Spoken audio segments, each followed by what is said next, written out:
VK coaching centre में आप सभी छात्रों का हार्दिक अभिनंदन है। देखिए, आज मैं बताने जा रहा हूं कर्मनाशा की हार। ये इंटर में वेरी मोस्ट इंपॉर्टेंट अवश्य आता है, 5 नंबर का आता है। तो देखिए, ये कहानी एक जातिवाद की है, एक छुआछूत की है, एक रूढ़वादिता की है कहानी है। तो देखिए, कहानी क्या है, का नाम है कर्मनाशा की हार। कर्मनाशा एक नदी का नाम है। तो चलिए, अगर वीडियो में आप नए आए हो तो लाइक और सब्सक्राइब, साथ में शेयर और कमेंट अवश्य कर देना। कहानी का रूप देखिए, बहुत विचित्र कहानी है। तो देखिए, कर्मनाशा एक नदी का नाम है। सारांश, इसका सारांश आता है। तो कभी इसको समीक्षा लिखने को होता है, तो हम कैसे लिखेंगे? देखिए, इसमें नायक और नायिका होते हैं। कोई भी कहानी हो या फिल्म हो, नायक नायिका पर आधारित होती है। तो नायक कौन है इसमें? नायक है कुलदीप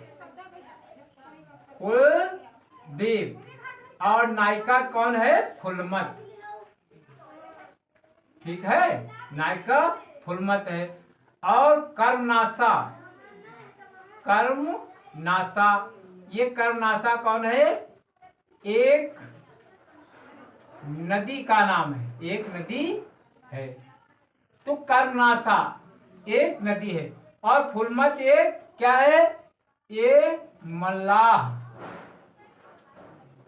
मल्लाह की विधवा पुत्री है। ठीक है।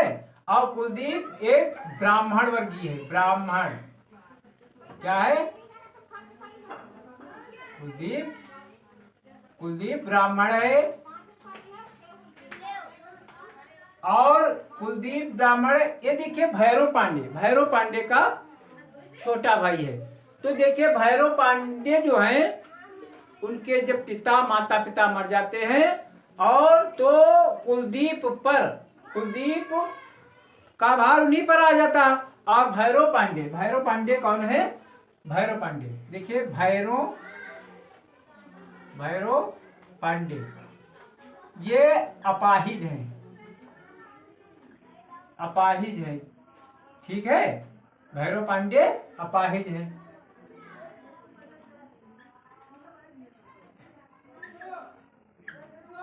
लेकिन ये ब्राह्मण है।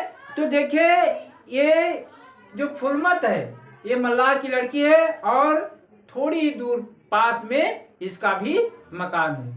चलिए, कहानी एक नदी। देखिए, कहने का मतलब लेखक कह रहा है, क्या कह रहा है? कर्मनाशा।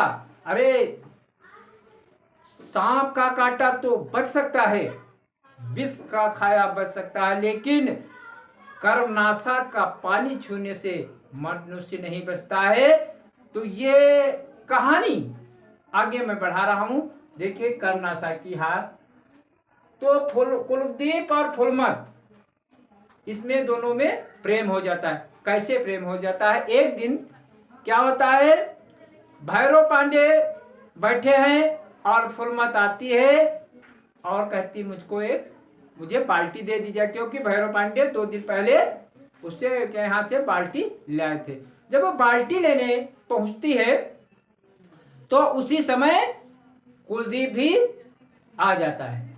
और जब आ जाता है तो आपस में दोनों टकरा जाते हैं। और जब आपस में टकरा जाते हैं, तो कहने का मतलब, जी तूने सिग्नल देखा ना मैंने सिग्नल देखा। तो इस प्रकार वो जब आपस में टकरा जाते हैं, तो आपस में मुस्कुरा देते हैं, और जब मुस्कुरा देते हैं तो प्यार हो जाता है।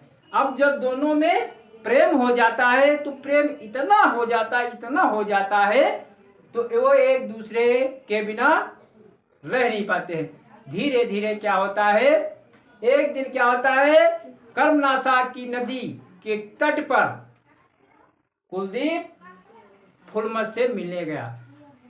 छुप छुप के मिलते हैं, उसी समय भैरव पांडे वहां पर पहुंच जाते हैं और ये तमाशा देकर के इसके ताक से 2 तमाचे थप्पड़ लगा देते हैं। कुलदीप डर जाता है और वहां से चला जाता है। फुलमत भी शक पका जाती है। अब तो क्या कुलदीप का 16 वर्षीय कुलदीप छरहरा लड़का अब भैरव पांडे से आंख बचाता रहता है। लेकिन धीरे धीरे क्या होता, समय बीतता गया और वो फुलमत जो विधवा थी उसने एक पुत्र को जन्म दे दिया। जब उसने पुत्र को जन्म दे दिया, इधर क्या होता है, ये कर्मनाशा में बाढ़ आ गई। कर्मनाशा में बाढ़ आ गई तो लोगों ने कहा ये बिना बलि दिए बाढ़ नहीं रुकने वाली है। तो क्या होता है, 5 बकरियों की बलि दी गई, लेकिन कर्मनाशा की बाढ़ न घटी। तो एक महिला कौन है, बूढ़ी महिला है, उस बूढ़ी का नाम है जगसेरा। तो वो कान फुसकी करने लगी और क्या फुसकी किया, कार्य मैंने उसके यहाँ फुलमत के यहाँ मैं आग मांगने गई थी तो फुलमत नहीं दिखाई। अरे वो तो बच्चे को जन्म दे दिया, क्योंकि वो विधवा है। धीरे धीरे चिंगारी पूरे गांव में फैल गई और जब पूरे गांव में फैल गई तो मुखिया के पास जब बात पहुंची तो मुखिया ने कहा अरे इसने पाप किया है तो कर्मनाशा में इसकी बलि देना अनिवार्य हो गया। तो गांव वाले एकत्रित हो गए। अब इधर कुलदीप तो ये बात सुना तो वो भाग गया। कुलदीप तो नहीं था।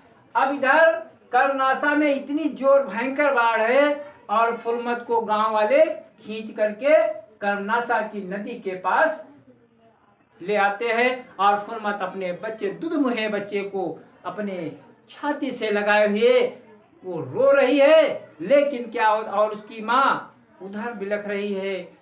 अब फुलमत कहती मैं अपने बच्चे को नहीं दूंगी, बलि नहीं दूंगी। तो मुखिया कहता है, गांव का जो मुखिया है, गांव का मुखिया कहता है बलि तो अवश्य दी जाएगी, बलि तो अवश्य दी जाएगी। बिना बलि लिए कर्मनाशा में बाढ़ कम नहीं हो सकती है।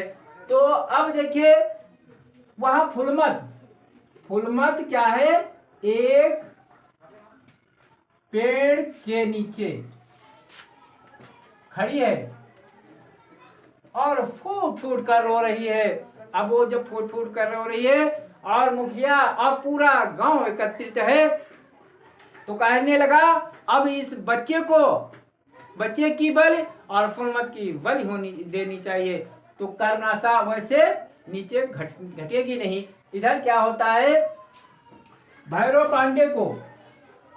पांडे जो है उनको जब मालूम हुआ कि आज बल देने फुलमत को के बच्चे और फुलमत को बलि दी जा रही है तो भैरव पांडे बहुत खुश हैं। कहते हैं ठीक है तुमने पाप किया है तो उसकी सजा तुम ही भोगो। लेकिन क्या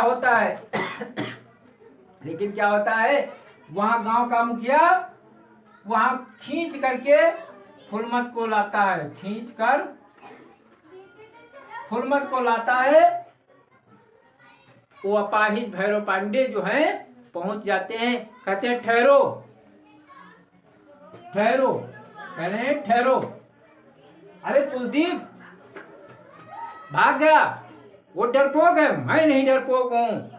फुलमत की बलि नहीं होगी क्योंकि वो मेरी ही पुत्र वधू बनेगी। अगर बलि देने से बाढ़ रुक जाती है तो मैं अभी एक एक के पाप गिनाऊंगा। यहाँ जितने सभी लोग हैं सभी कर्मनाशा के पेट में समा जाएंगे। किसने नहीं पाप किया तो फुलमत को ही क्यों बलि दी जाती है। अगर इसकी बलि देने से कर्मनाशा की बाढ़ घट जाती है तो मैं मान लूंगा। लेकिन यहाँ जितने सारे लोग हैं कोई भी बचेगा नहीं। इस प्रकार भैरव पांडे उस मल्लाह की लड़की अर्थात फूलमत को अपनी पुत्र वधू मान लेते हैं और उसकी उस बच्चे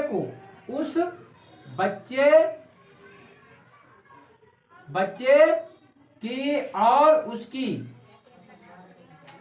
मां की जान बचा लेते हैं।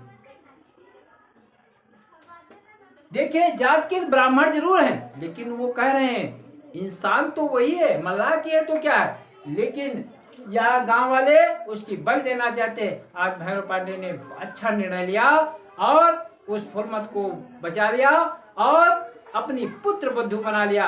कहानी का अंत यहीं पर हो जाता है।